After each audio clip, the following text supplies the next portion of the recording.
Yang sudah silakan download dokumen template bisnis plan.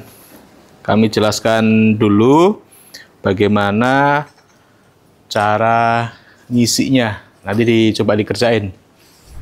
Masih di link yang sama kayak kemarin.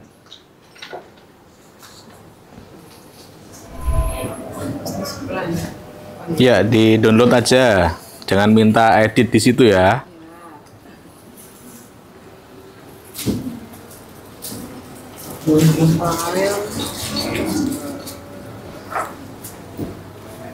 Kita mulai ya. Oke teman-teman, tadi sama Mas Wahyu kan teman-teman sudah belajar tentang bagaimana memetakan target market, siapa dia dan sebagainya. Terus bagaimana strategi memasarkannya, juga value apa yang akan jenengan tawarkan. 2 hari kemarin kita juga sudah belajar tentang bagaimana menghitung babakan keuangan, hitung nilai jual, HPP dan sebagainya. Terus juga dengan Pak Bambang, meskipun beliau cerita tentang bisnisnya, tapi sebetulnya banyak hal yang bisa kita pelajari tentang bagaimana mengembangkan usaha. Nah, apa yang kita pelajari 2 hari, 3 hari ini, maka setelahnya kita tuangkan ke rencana pengembangan bisnis kita. Template-nya sudah ada di link, silakan di-download. Saya jelaskan bagaimana cara ngisinya. Kalau teman-teman yang sudah download, di awal itu ada cover ya. Covernya kita kasih template seperti itu, tapi monggo dikembangkan aja. Bahwasanya dengan judul bisnis plan untuk pengembangan ABC, silahkan. Disusun oleh nama dan sebagainya. Terus habis itu silakan di identitas usaha, diisi sesuai dengan format. Ada nama usaha, nama pemilik, alamat, kontak person, bentuk usaha, bidang usaha, tahun berdiri, dan alasan memulai usaha ini apa. Dengan punya motivasi apa, kenapa memulai si usaha ini. Terus di poin kedua, di sana ada deskripsi usaha. Isinya tentang produk atau jasa yang ditawarkan. Produknya apa saja sebetulnya yang jenengan tawarkan, yang jenengan jual. Terus value-nya apa? Keunggulan produk itu apa? Target market hari ini yang dikejar siapa saja? Berikutnya ada seperti yang tadi belajar dengan Mas Wahyu, masalah yang mana yang coba jenengan selesaikan dengan produk jenengan. Ada masalah, masalahnya apa? Terus solusi atau produk yang jenengan tawarkan apa untuk mengatasi si masalah calon konsumen tersebut. Itu ada di deskripsi usaha. Poin yang ketiga ada kondisi usaha saat ini, kondisi real. Operasional produksinya gimana? Jelaskan aja. Masih produksi dengan 1 orang, dengan menggunakan alat, bla bla dan sebagainya. Semakin detail, semakin menggambarkan kondisi jenengan saat ini. Naratif aja nggak apa-apa. Terus omset saat ini berapa? Real yang jenengan tuliskan. Per bulan nggak apa-apa. April terakhir nggak apa-apa. Terus sebaran distribusi produk di mana saja hari ini. Terus strategi pemasaran yang jenengan gunakan, jelaskan di situ. Kondisi yang hari ini terjadi ya. Jumlah tenaganya berapa? Semisal punya kendala, tuangkan di kendalanya. Nah berikutnya kalau tadi itu ngomongin soal real kondisi hari ini, mulai dengan poin keempat, analisa pasar, teman-teman sudah ngisi dengan idealnya. Ideal bisnis saya itu segmentasi pasar atau lebih tepatnya lebih ke target pasarnya sopo sih. Ideal bisnis ya, bukan ngomongin real ya. Yang memang jenengan pengen target, pengen kembangkan ya kondisinya nanti ke depan seperti itu. Target pasarnya atau segmentasi pasarnya siapa, kompetitor utamanya sopo wae. Terus kelebihan dibandingkan kompetitor jenengan itu apa? Baik itu kelebihan produk maupun kelebihan dari sisi layanan atau SDM atau operasionalnya. Jadi yang menurut jenengan bisa menjadi poin plus dibandingkan si pesaing di luar itu apa sih? Itu ada di analisa pasar. Terus strategi pemasarannya mulai dari harga produk. Mas kalau harganya banyak gimana? Ya per item produk jenengan tampilkan di situ. produk A harganya sekian, produk B harganya sekian. Terus setelahnya nanti tempat jualannya di mana aja. Baik itu yang punya kedai sendiri, atau baik itu yang pola-pola titip jual. Atau yang punya reseller, boleh dikasih punya reseller dari kota mana saja listnya. Dan berapa jumlah resellnya. Yang di sini lebih banyak nanti ngomongin idealnya ya. Mulai dari analisa pasar sama strategi pemasaran, idealnya gimana. Terus, strategi menarik calon konsumen. Jenengan akan melakukan apa saja? Promosi, pakai sosmed harusnya bagaimana, bikin konten yang seperti apa, jelaskan dan tuangkan di situ. Terus media yang digunakan apa saja, strategi promosinya mau seperti apa. Cara menarik konsumen dengan strategi promosi, bedanya tahu di mana? Strategi menarik calon konsumen sama strategi promosi. Kira-kira bedanya di mana?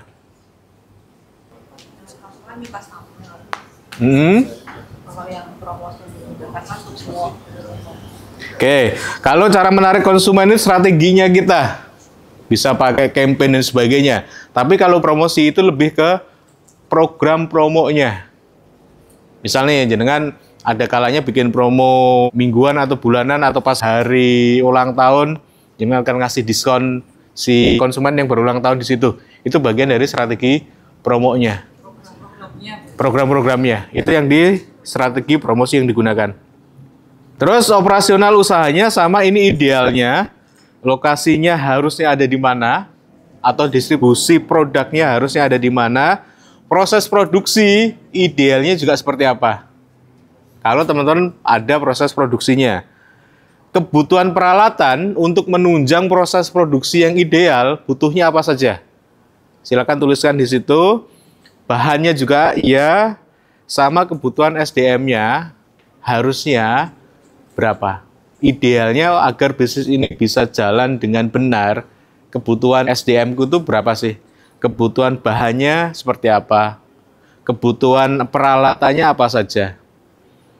Terus proses produksinya seperti apa? Itu di bagian operasional usaha. Sekali lagi, idealnya menurut jenengan di bisnis jenengan harusnya seperti apa? Rencana pengembangan ke depan. Jangka pendek dalam 1 tahun, jenengan pengen dalam bentuk deskripsi usaha jenengan setahun ke depan, mau jenengan gambarkan jadi seperti apa? Dalam bentuk deskripsi aja. Oh, 1 tahun ke depan aku pengen buka cabang 1 lagi, punya tenaga sekian. Nah, dalam bentuk omsetnya atau angkanya itu ada di baris ketiganya di rencana pengembangan usaha. Tahun pertama target omsetnya berapa? Tahun kedua target omset berapa? Tahun ketiga target omset berapa? Kalau di target jangka panjang sama jangka pendek, itu lebih banyak ke naratifnya aja. Menuangkan mimpi atau harapan-harapan jenengan itu. Tapi dalam jangka waktu, kalau pendek itu 1 tahun, kalau jangka menengah 2-3 tahun. Jadi pastikan meskipun ini bagian dari mimpi, ya iso diukur. Terus rencana inovasi atau ekspansi jika ada. Oh, aku ke depan pengen ngembangin menu baru, atau pengen kolaborasi dengan apa iki? Jenengan yuk. Kudapanesia, konsepnya kan khas legendaris ya. Campur dengan durian muncul apa seperti. Oh iya, ketanduran bisa masuk, Bu. Itu siapa tahu. Jadi punya rencana inovasi atau ekspansi lebih ke lebih ke pembukaan cabang dan sebagainya. Tapi kalau inovasi silakan jika ada dituliskan di situ. Keuangan usaha.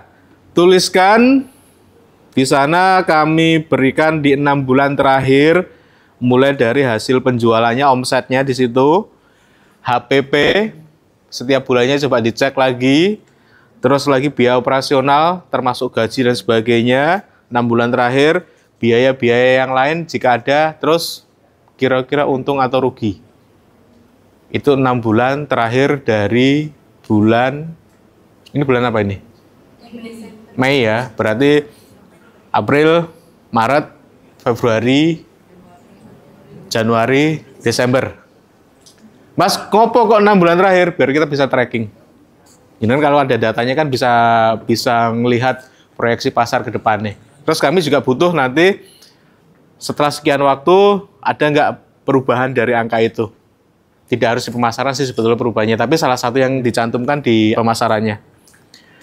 Terus sama hitungan HPP kayak kemarin yang kita pelajari dituangkan di situ. Ini masih sama formnya kayak form yang kalkulator yang kemarin teman-teman download.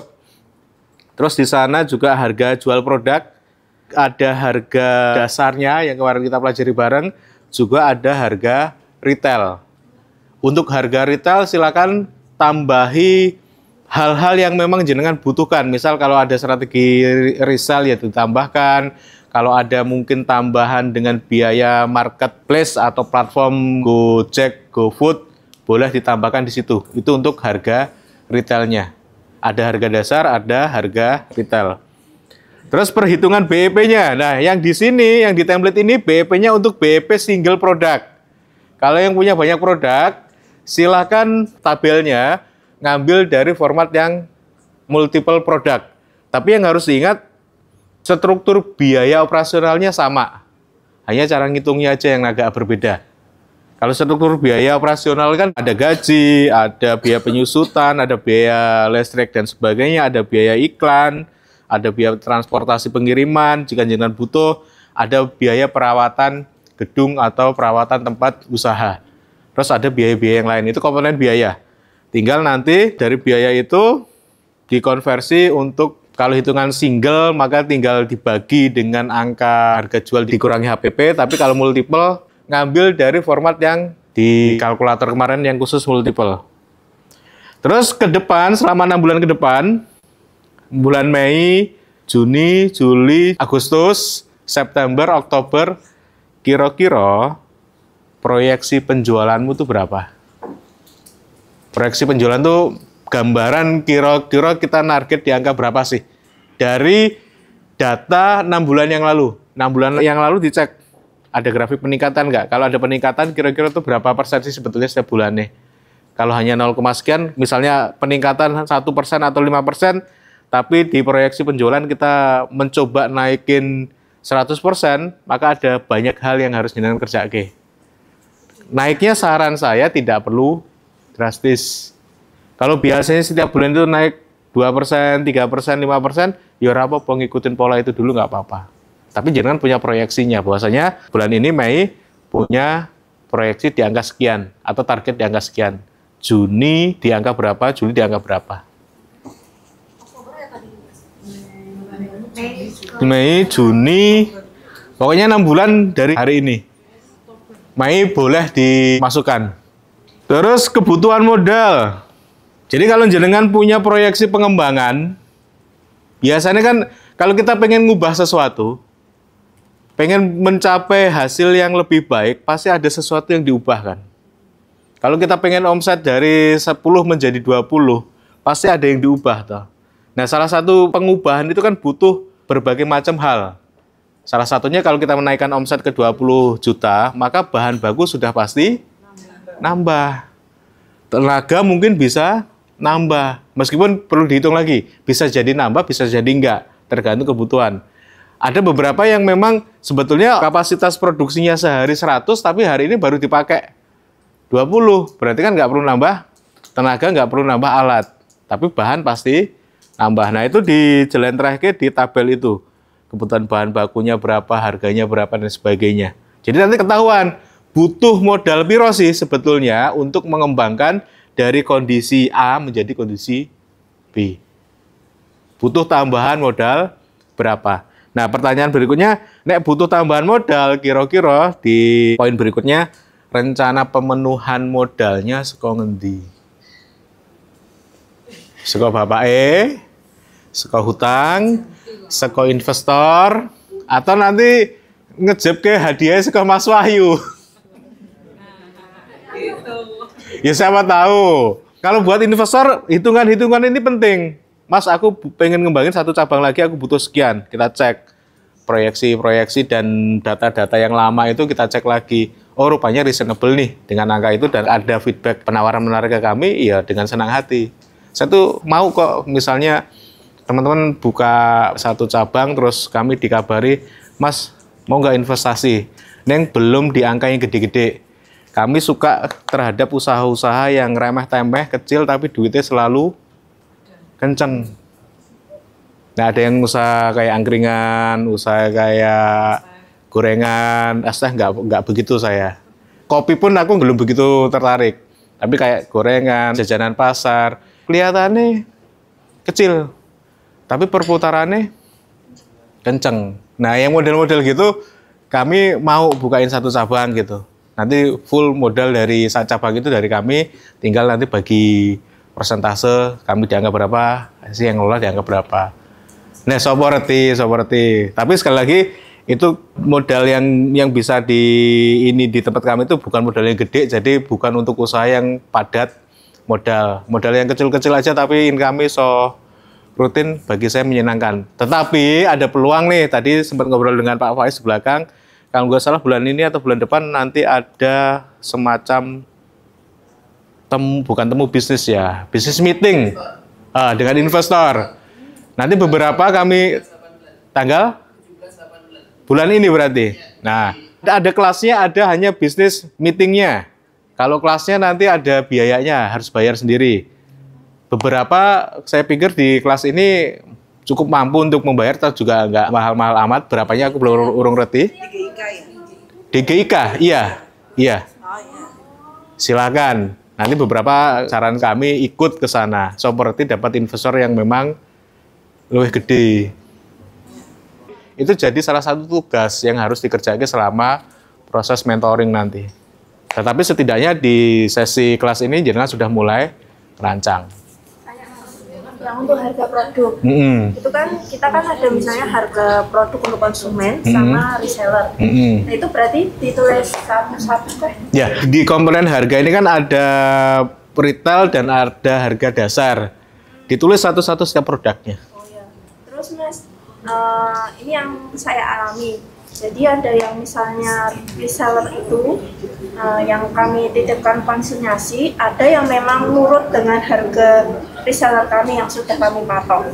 Tapi ada yang ngenyang tenanan gitu. Nah itu gimana Mas? Tetap. Ngenyang tenanan itu pasti kan juga di harga dasar mentok-mentok, Ya, Bu. maksudnya itu ya, tapi akhirnya ada perbedaan. Ada perbedaan harga. Nggak apa-apa, karena beberapa tempat kan dia ngunggah ke dewe, terutama di tempat-tempat yang modern market tertentu kan dia naikin harga sendiri. Tapi setidaknya ngambil dari jenengan di harga dasarnya. Tulis juga. Harga dasar J. Tapi harga retailnya tetap mengikuti harga jenengan. Meskipun dia jual di lebih nggak masalah. Itu udah urusannya dia, tidak masuk di pembukaan jenengan soalnya.